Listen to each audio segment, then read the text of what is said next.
네, 안녕하세요. 인생 서점입니다. 자, 오늘은 데이비드 번즈 박사님의 관계 수업이라는 책을 함께 읽어보겠습니다. 그 데이비드 번즈 박사님의 그 필링 그레이트 최근에 나온 책이죠. 필링 그레이트 책을 이번에 읽게 되다가 관계 수업이라는 책도 있다라는 것을 알게 됐습니다. 그래서 인생은 어떻게 보면 이제 관계다 이렇게 볼 수도 있겠고요. 네, 관계가 좋고 관계가 풍요로울 때 우리 인생 자체도 풍요롭게 될 수 있다 이렇게 볼 수 있겠습니다. 이 책을 한마디로 말씀을 드리면 데이비드 번즈 박사님이 얘기하는 이제 의사소통, 효과적인 의사소통 5가지 비결에 대해서 소개를 해주는 책입니다. 자, 그러면 함께 읽어보도록 하겠습니다. 자, 저자는 데이비드 번즈, 출판사는 흐름출판, 출간일은 2015년 2월 6일입니다. 자, 오늘 함께 읽어볼 내용은요, 9장에 나와 있는 내용입니다. 네. 자, 함께 읽어보면서 제가 또 중요한, 필요한 자료들을 함께 들여다보면서 좀 말씀을 드릴게요. 네. 자, 좋은 의사소통과 나쁜 의사소통. 철학자와 명상가들은 오랫동안 이렇게 가르쳤다. 인생에서 가장 심오한 문제의 답을 구하려면 자기 내면을 들여다보아야 한다고. 귀가 번쩍 뜨이는 가르침이다. 그렇지만 자기 내면을 들여다보려면 어떻게 해야 하나? 성찰하지 못하는 인생은 살아갈 가치가 없다라고 소크라테스는 말한 바 있다. 우리는 자신의 인생을 어떻게 성찰할까? 눈을 감고 명상을 해서 정신분석 상담실 소파에 누워 자유연상을 하는가? 이런 식으로 해서 어떤 흥미롭고 중요한 것을 발견하게 될까? 또 그것은 어떤 깨달음 같은 방식으로 떠오를까? 우리가 찾아 헤매는 해답이 정말로 인생을 살만하게 만들어줄까? 불편한 관계에 시달리는 사람들을 치료하면서 나는 철학자와 명상가들의 가르침을 생각해보기 시작했다. 자기 내면에서 어떤 깨달음 같은 느낌을 찾았다는 사람도 있을 수 있다. 이 알쏭달쏭한 것을 어떻게 단계적으로 분명하게 해낼 수 있는지 나는 다음 2장에서 제시하려 한다. 이 책에 제시하는 방법을 한 발씩 같이 밟는다면 자기 자신은 물론 다른 사람을 놀랍고 불가사의할 정도로 이해할 수 있다. 그렇지만 조심해야 한다. 깨달음이란 고통스러울 수 있다. 이 책을 이미 여기까지 읽은 독자라면 남 탓을 하는 대신 새로운 접근법을 취하여 자기 자신의 문제에 집중하려는 의지를 굳혔을 것이다. 그런데 이 목표를 어떻게 이룰 수 있을까? 독자는 이미 앞서 나온 관계일지에서 1, 2단계를 써놓았을 것이다. 3, 4단계에서 우리는 상대방과 자신이 왜 불편한 관계에 있는지를 진단한다. 그렇지만 분석의 초점은 상대가 아니라 오직 자신이 범한 오류에만 한정한다. 분명히 상대방이 오류를 숱하게 범해도 마찬가지다. 현재 9장은 이제 관계일지에서 3단계를 설명하는 내용입니다. 네. 그래서 관계일지에 대한 내용을 좀 설명을 해드리자면, 네, 이 내용이 관계일지 총 5단계가 되겠습니다. 관계일지를 작성하는 방법 5단계가 되겠습니다. 현재 제가 읽어드리는 9장이 이 3단계에 대한 내용이 되겠습니다. 5단계를 좀 전반적으로 좀 살펴보자면요. 1단계는 상대가 한 말을 적는 거고요. 2단계는 자신이 한 말을 적는 겁니다. 이 3단계는 이 데이비드 번즈 박사님이 이제 그 EAR이라고 하는 그 의사소통 측정표가 있습니다. 네. 그 표를 통해서 자신이 어떻게 의사소통을 하고 있는지 평가를 해보는 그러한 단계가 되겠습니다. 그래서 여기서 3단계에서는요, 즉, 요 1, 2단계를 토대로 해서 데이비드 번즈 박사님이 주시는 측정표, 그리고 의사소통에서 흔히 범하는 오류표가 또 있어요. 이것도 함께 이따가 읽어볼 텐데, 네, 이 내용도 우리가 자신의 내면을 돌아볼 수 있게 만들어주는 좋은 내용입니다. 그래서 우리가 자신의 모습을 돌아본다라고 하는 것이 사실은 조금 불편하고 조금 기분이 상하고 또 마음이 아플 수도 있겠습니다만은 그러한 것들이 익숙해져야 됩니다. 네. 특히 처음 이러한 것들을 접하시는 분들께는 더 그러겠죠. 네. 측정표와 오류표로 자신의 반응에 대해서 살펴보는 그러한 단계가 3단계라고 보실 수 있겠습니다. 4단계는요. 과연 자신의 반응이 관계를 개선시키고 있는지 아니면 악화시키고 있는지 상대방의 입장에서 생각해 보는 단계입니다. 다시 말씀드리면은 상대방의 입장에서 자신이 했던 말이 관계를 개선시키고 있는지 아니면 악화시키고 있는지 생각해 보는 단계가 되겠습니다. 너무나 중요한 단계죠. 예. 자, 5단계는요. 이 5단계가 바로 데이비드 번즈 박사님이 말씀하시는 효과적인 의사소통 비결 5가지를 토대로 2단계 자신이 했던 말을 수정해 보는 단계가 되겠습니다. 네. 그래서 이 책은 한마디로 말씀드리면 데이비드 번즈 박사님이 얘기하시는 효과적인 5가지 의사소통 그 방법, 비결을 배우는 책이라고 보시면 되겠습니다. 이러한 방법을 우리가 이 책을 읽으면서 느낀 것은요. 이러한 방법을 우리가 알고 있다라고 한다면 모든 사람이 이러한 방식으로 대화를 한다고 한다면 네, 전 세계 사람들이 이러한 방식으로 의사소통을 한다고 한다면 이 세상이 어떻게 달라질까? 네, 그런 생각을 하게끔 만들어주는 책입니다. 뭐 관계에 대한 책, 또 의사소통에 대한 책들, 저도 읽어본 적이 있겠습니다만은 이렇게 구체적으로, 네, 특히 이 번즈 박사님의 어떤 풍부한 경험을 토대로 만들어진 5가지 비결이기 때문에 굉장히 주시는 메시지가 디테일합니다. 네, 그래서 거기에 나와 있는 사례들을 보면서도 저의 모습들도 많이 점검하고 살펴보고 또 어떤 고정되어 있는 틀들이 또 이렇게 무너지는 그러한 경험도 했던 것 같고요. 네. 그래서 5단계에서는 번즈 박사님이 말씀하시는 5가지의 비결을 토대로 2단계를 내가 어떻게 얘기를 하는 것이 가장 좋았을까. 네. 그래서 저는 이 책을 읽으면서 이것을 자녀들에게 적용을 한다면 부모 입장에서 아이들이 정서적으로도 그리고 너무 많이 건강해질 수 있겠다. 네. 그런 생각도 들었어요. 부모 입장에서 자녀에게. 그래서 우리가 보통 관계에서 대화를 하다 보면은요. 에고와 에고가 만납니다. 에고와 에고가 만나서 어떠한 무의식적으로 어떤 우리도 모르는 사이에 에고 게임이라고 하죠. 힘겨루기, 줄다리기 이런 것들이 많이 벌어집니다.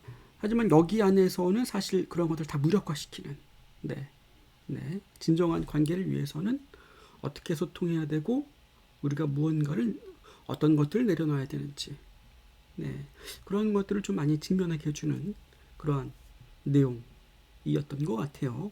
자, 본문 내용 다시 돌아와서 이어서 읽어드리겠습니다. 네. 자, 이제 3단계에 들어가 자신이 상대방에게 한 말, 2단계에서 자신이 한 말이죠. 1단계는 상대가 한 말이고요. 2단계는 자신이 한 말입니다.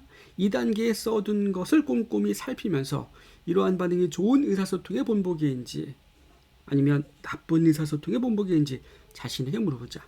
이를 위해 좋은 의사소통이란 무엇인지 나쁜 의사소통이란 무엇인지 밝혀두고자 한다.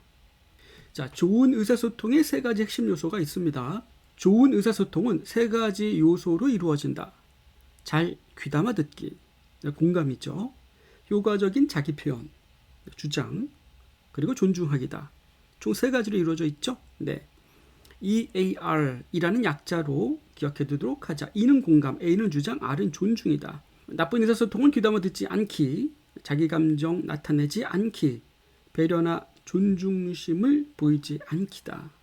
그러니까 나쁜 의사소통은 요거에 반대되는 거라고 보시면 되겠습니다. 네. 그래서 3가지 공감, 그리고 A는 자신의 감정을 표현하는 것, 마지막 R은 존중하는 마음.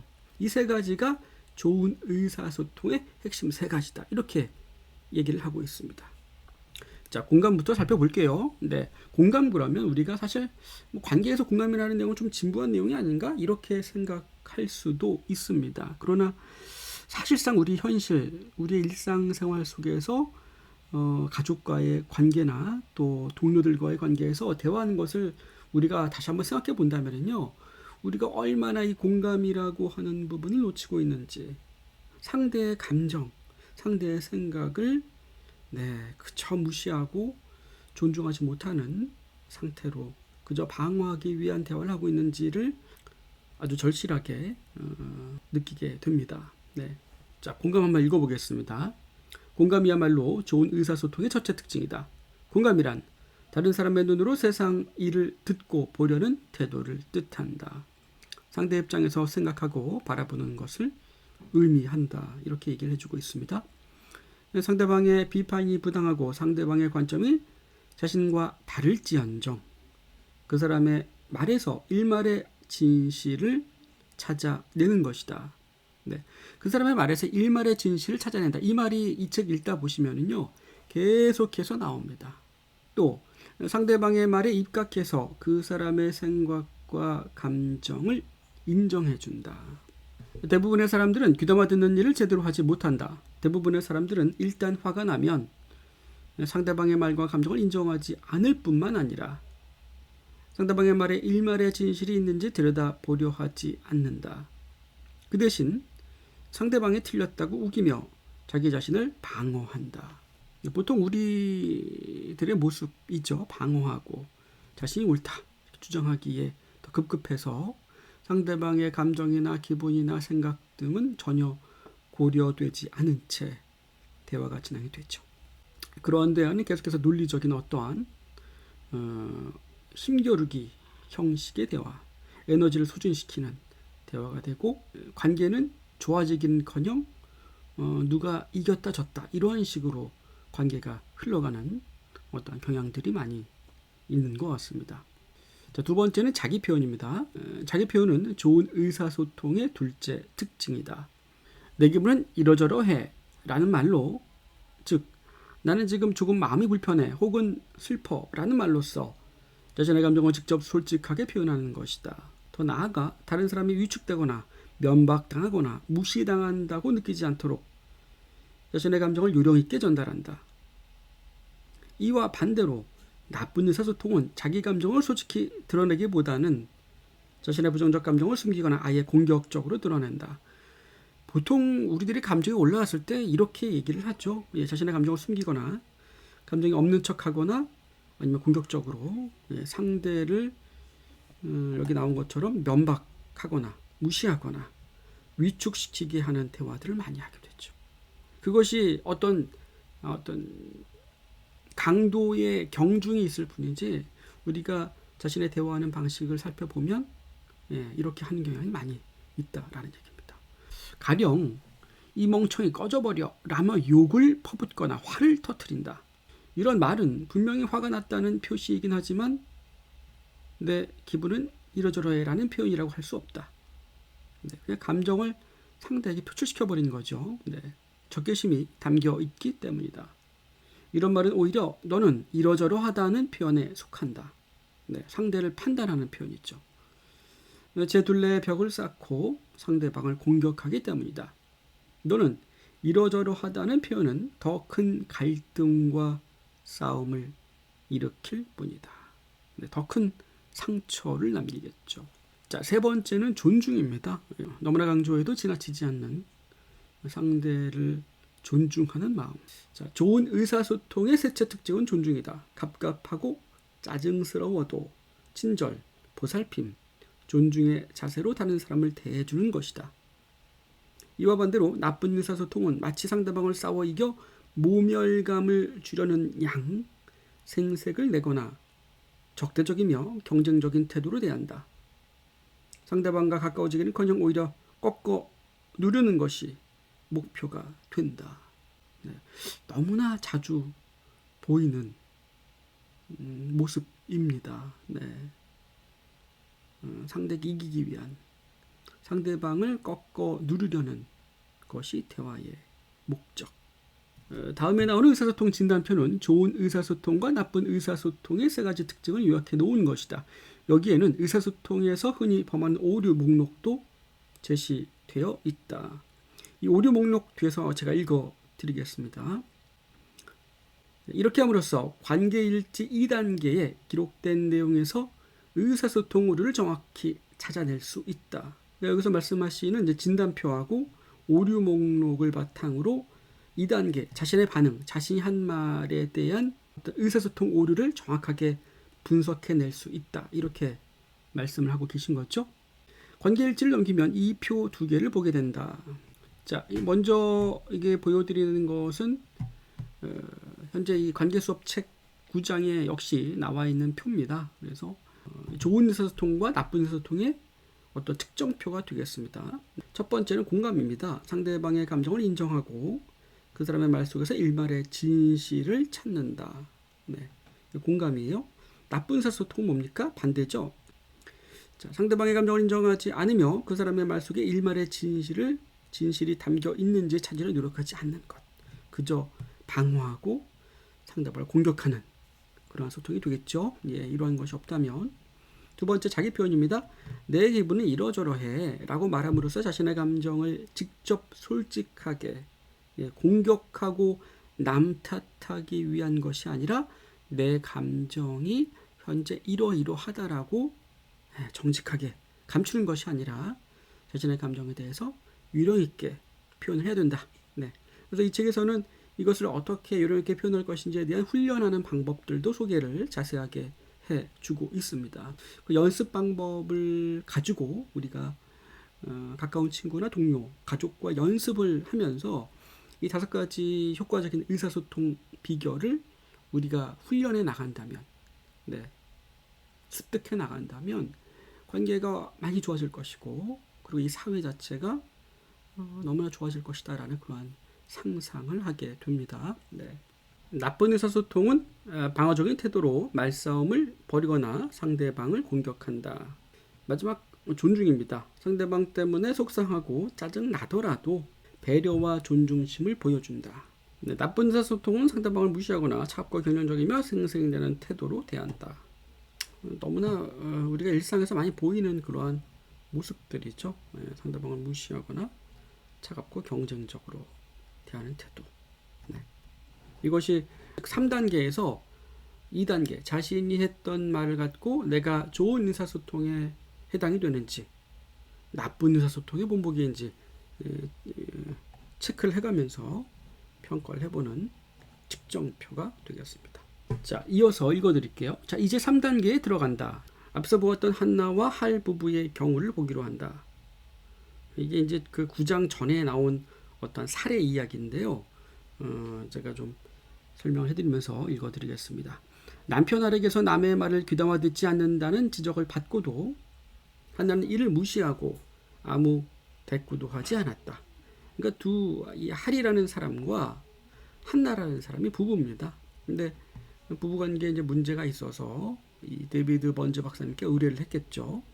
남편 할이 얘기를 한 겁니다. 부인에게 남의 말을 귀담아 듣지 않는다 이렇게 시작을 한 거죠. 근데 한나는 이 말을 듣고 무시하고 아무 댓글을 하지 않은 겁니다. 의사소통 측정표를 이용하여 한나의 대응이 좋은 의사소통의 본보기인지 나쁜 의사소통의 본보기인지 가려보자. 자, 보시면은 자, 상대방의 감정을 인정하지 않았죠. 예, 남편이 어떤 감정에 의해서 그러한 얘기를 했겠죠. 네, 당신은 다른 사람의 얘기를 귀담아 듣지 않아 라고 얘기를 했다는 얘기입니다. 근데 한나의 반응은 뭡니까? 남편의 말을 무시하고 대꾸도 하지 않은 겁니다. 네, 일단은 남편에 대한 감정을 인정하지 않았죠. 자기 감정에 대해서 표현을 했나요? 하지 않았죠. 네, 그냥 무시해버렸어요. 듣기 싫다 이런 의미가 담겨 있겠죠. 자신의 감정을 표현하지 않았어요. 네, 존중? 예, 무시해서 당연히 존중하는 마음도 없었습니다. 그래서 좋은 의사소통에 해당이 되지 않고 그 반대편에 해당이 되겠죠. 자, 답은 아주 분명하다. 한나가 할에게 공감해 주었나? 할이 어떻게 느꼈는지 정확히 알 수는 없지만 우리는 이제까지 배운 바에 따라 이를 추측할 수 있다. 당신은 남의 말을 귀담아 듣지 않아 라고 말했을 때 할은 아마 아내에게 무시당하고 답답하고 화가 나고 외롭고 꽉 막혀 있다고 느꼈으리라. 그런데 하나는 남편의 감정은 조금 더 인정해주지 않았고 남편의 말에서 일말의 진실을 찾으려는 노력을 하지도 않았다. 그러니까 남편 입장에서는 남편의 그 말은 당신은 남의 말을 귀담아 듣지 않아. 이런 말을 우리가 들었을 때 사실 기분 좋은 사람은 없겠죠. 예, 누군가가 지적했을 때요. 근데 이 남편의 감정을 들여다보면은요. 네, 여기서 써 있는 것처럼 아내에게 무시당하고 답답하고 화가 나고 외롭고 꽉 막혀 있다라는 느낌이 있었을 거란 말이죠.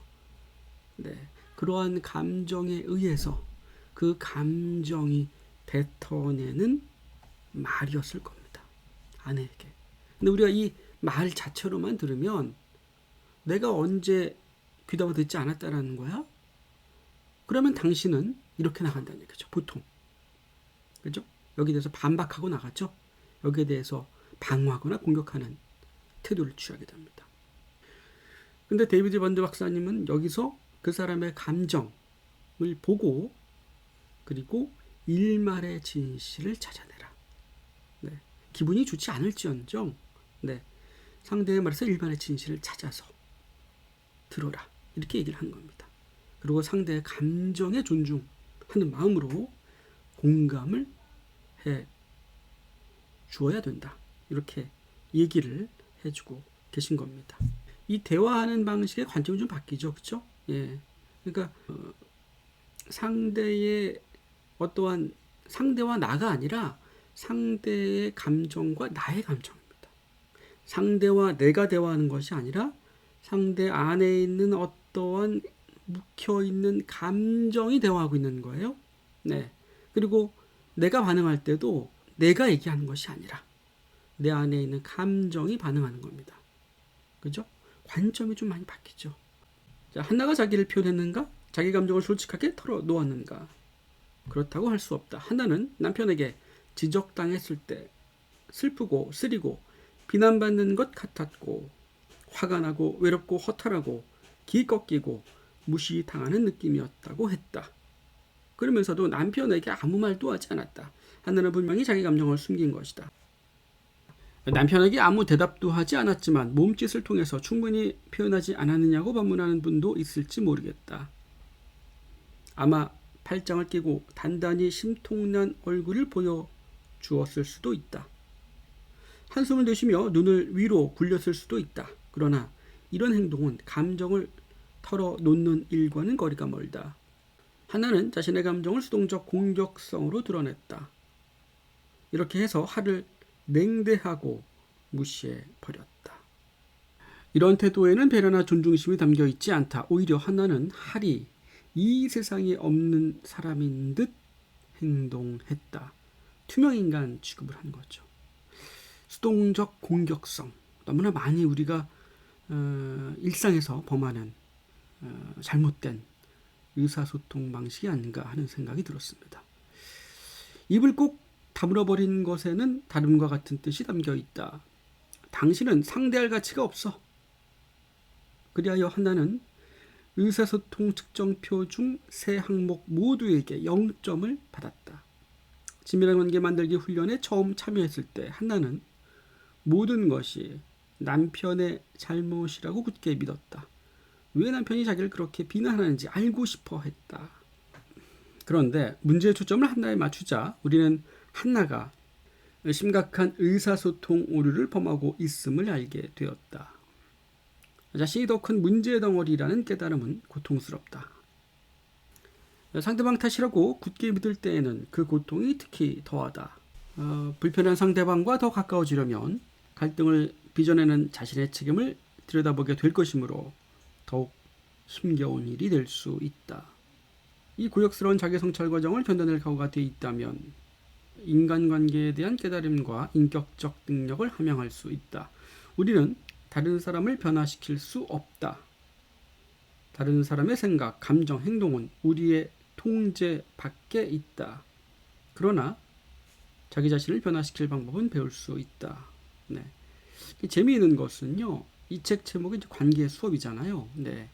관계 수업, 즉 관계를 좋게 만들어내는 5가지 비결을 우리가 이 책을 통해서 만나보실 수 있는 건데, 관계조차도 바깥쪽으로 쏠려 있는 우리의 주의를 안쪽으로 돌려서 자기 자신을 바라볼 때 그 관계는 변화될 수 있다. 이렇게 얘기를 해 주고 계십니다. 자, 아까 이 부분 말씀을 드렸었죠. 그 3단계에서 보시면 이제 측정표하고 의사소통에서 흔히 범하는 오류표 이렇게 말씀을 드렸잖아요. 네. 오류표에는 어떤 내용이 있는지 한번 함께 읽어보겠습니다. 자, 의사소통에서 흔히 범하는 오류 총 18가지입니다. 네. 우리가 자신의 모습을 들여다보기 시작하면은요, 사실 이 책을 읽을 때 뭐 그런 책도 있지 않습니까? 책은 도끼다. 진짜 그 책을 읽다 보면은 우리 안에 있는 모습들을 아주 면밀하게 보여주는 방식으로 바뀌는 경험을 자주 하게 됩니다. 네. 이것이 내 모습이 아닐까라는 것을 반추하게 되는 그러한 경험들을 가져가게 되는 것이죠. 네. 자, 한번 읽어보겠습니다. 네. 관계일지 2단계에 기록한 내용을 다시 살펴본다. 아래의 의사소통 오류 중 몇 개가 자신에게 해당되는가? 자, 진실 따지기. 자기는 옳고 상대방은 틀렸다고 주장한다. 너무나 많이 있죠. 예. 이런 모습들이 항상 우리가 대화할 때 보면 튀어나오는 모습 중에 하나입니다. 네. 탓하기. 모든 문제의 원인을 상대방 탓으로 돌린다. 이 문제의 원인은 너야. 네가 바뀌어야 이 문제가 사라져. 이렇게 해결하고자 할 때가 너무나 많이 있습니다. 네. 자, 3번입니다. 방어적 태도. 자기 잘못이나 약점을 잡힐 만한 것은 전혀 없다고 주장한다. 효과적인 의사소통 방법 중에 무장해제가 나옵니다. 무장해제. 예. 무장해제를 하지 않고서는 우리가 상대방과 진정한 교류를 할 수 없다라는 것이죠. 네. 4번째입니다. 순교자 노릇하기. 상대방이 제멋대로 행동했기 때문에 자기가 억울하게 희생당하는 것이라고 주장한다. 자, 5번은 깎아내리기입니다. 다른 사람의 열등감이나 수치심을 자극하기 위해 거칠고 상처 주는 말을 내뱉는다. 우리가 화가 났을 때, 우리의 부정적 감정이 있을 때 이러한 행동을 하게 될 때가 있는 것 같습니다. 네. 낙인 찍기. 상대방을 멍청이, 인생나고자 혹은 이보다 더한 말로 부른다. 예. 7번 비꼬기입니다. 행동, 말투 속에 상대방을 무시하거나 훈계하는 태도가 담겨져 있다. 8번째입니다. 반격하기. 비판의 비판으로 맞받아친다. 정치인 분들께서 많이 하시는 방법이 아닌가 하는 생각이 드는데요. 자, 9번째입니다. 희생양 만들기. 상대방을 문제 많고 쓸모없는 사람으로 몰아간다. 10번째입니다. 회피하기.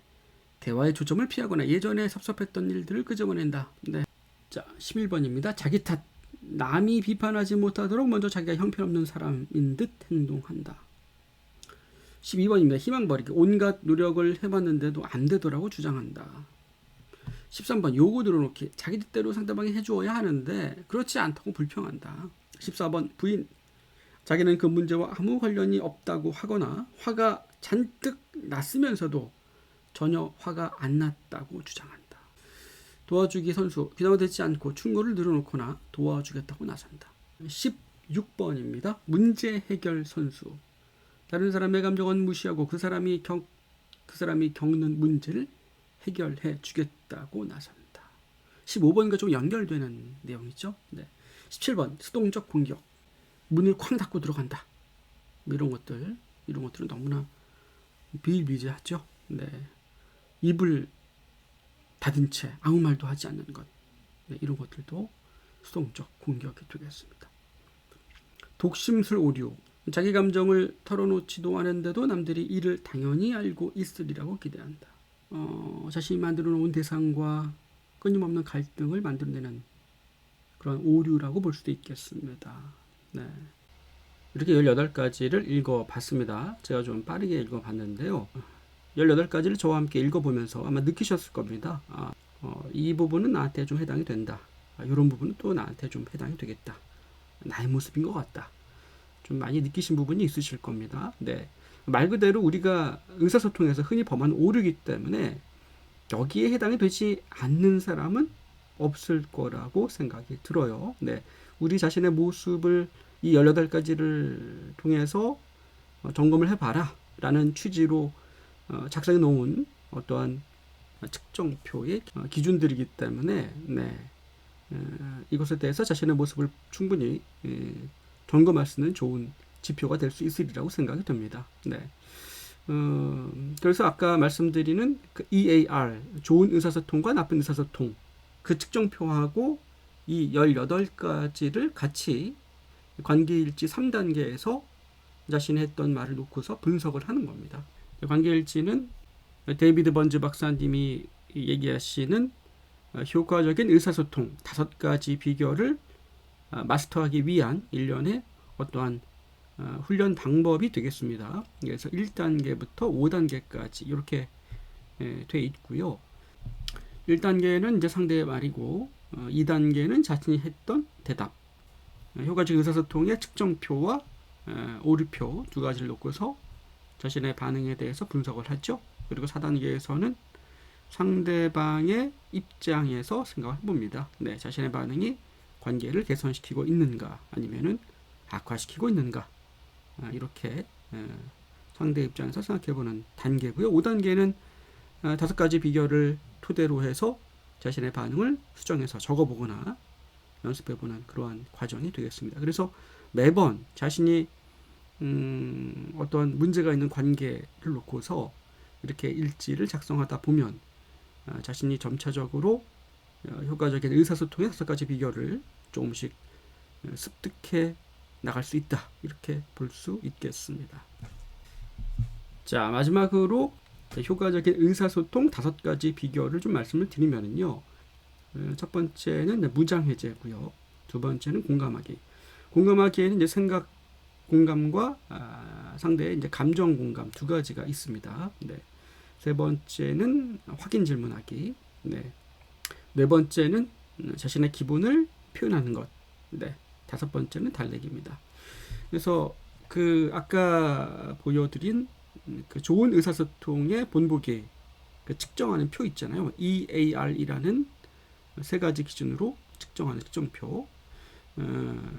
이 5가지가 거기에 다 포함이 됩니다. 그래서 1번부터 3번까지가 공감입니다. 공감. 네, 공감. 상대의 말에 공감할 때는 생각과 감정에 공감할 때는 무장해제를 하고서 상대의 생각과 감정에 공감을 해주어라. 그리고 내가 그 사람의 감정에서 모르기 때문에 더 듣기 위한 그러한 태도로서 질문을 해라. 확인 질문을 해라. 그래서 1번부터 3번까지가 공감이고요. 네 번째, 요것이 바로 자기 표현이 되겠습니다. 자신의 감정을 이기하는 것.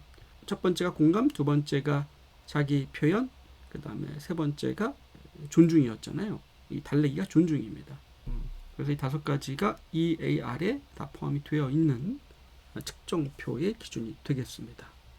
5가지를 1번부터 5번까지 순서대로 하는 것이 아니고요. 각각 5가지의 비결이 있는 겁니다. 그래서 독립적인 방법들이고 이것을 조합해서 자신이 일상생활에서 어떤 관계에 소통할 때 자신이 자연스럽게 구사할 수 있도록 연습을 하는 데 있어서 관계 일지를 작성을 해 보시면 되겠습니다. 네, 오늘은 데이비드 번즈 박사님의 관계 수업 함께 읽어봤습니다. 관계 일지 작성해 보시면서요, 자신의 반응이 상대에게 어떤 영향을 미치고 있는지 한번 생각해보는 좋은 기회가 되셨으면 좋겠습니다. 네, 저는 다음 시간에 더 좋은 내용으로 찾아뵙도록 하겠습니다. 감사합니다.